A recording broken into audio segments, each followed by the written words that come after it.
সুলেমান বিন নুরুল হক আপনি লিখেছেন, জিনের সাহায্যে রোগ নির্ণয় করা অথবা রোগীর মা বাবার নাম নিয়ে সমস্যা নির্ণয় করা কি শরিয়া সম্মত কিনা? জিন আল্লাহ তাআলার মাখলুক এবং সৃষ্টি, অন্যান্য মাখলুকের মতোই জিন থেকে বৈধ সহযোগিতা করা নেওয়া যায়, জাস্ট বৈধ সহযোগিতা নেওয়া যেতে পারে। এর বাইরে জিনের সংবাদের উপর নির্ভর করার সুযোগ নেই।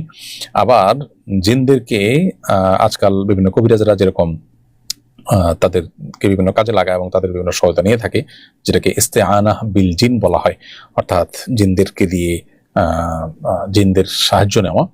তো সেরকম সাহায্য নেওয়া নাজায়েজ। মৌলিকভাবে একজন মানুষ, সাধারণ মানুষ থেকে সাহায্য নেওয়ার মতো সাহায্য নেওয়া ঠিক আছে, কিন্তু তাকে দিয়ে তার যে আল্লাহ তাআলা একটা বিশেষ শক্তি দিচ্ছে সেটা দিয়ে সে আপনাকে বললো অমুক জায়গায় এটা হচ্ছে, সে একটু দূরে দেখতে পায়, সে তথ্য আপনাকে দিল গায়েব জানার মতো, এরকম বিষয়গুলো তাদের সহযোগিতা নেওয়া জায়েজ নয়।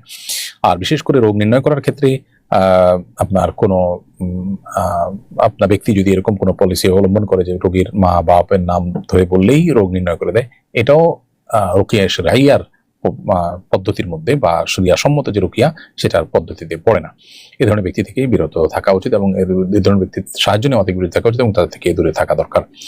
নুরুল আজিম আপনি লিখেছেন, নামাজের প্রথম সিজদা থেকে উঠে দ্বিতীয় সিজদা যেতে সর্বোচ্চ বা সর্বনিম্ন কোনো সময় লিমিটেশন আছে কিনা? নামাজের প্রথম সিজদা থেকে উঠে সোজা হয়ে বসতে হবে আপনাকে এক তাসবিহ সুবহানাল্লাহ বলার সময় পরিমাণ, আবার প্রত্যেকটা সিজদা গিয়ে কমপক্ষে ওই পরিমাণ সময় আপনাকে কমপক্ষে থাকতে হবে, এটা লিমিটেশন।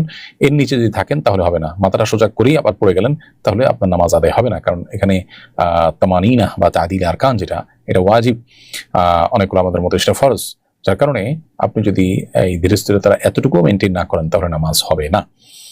তো এই জন্য একটা তাসবিহ পরিমাণ সময় কমপক্ষে আপনাকে দুই সিজদার মাঝখানে সোজা হয়ে বসে অপেক্ষা করতে হবে, আবার সিজদায় কমপক্ষে পরিমাণ সময় থাকতে হবে।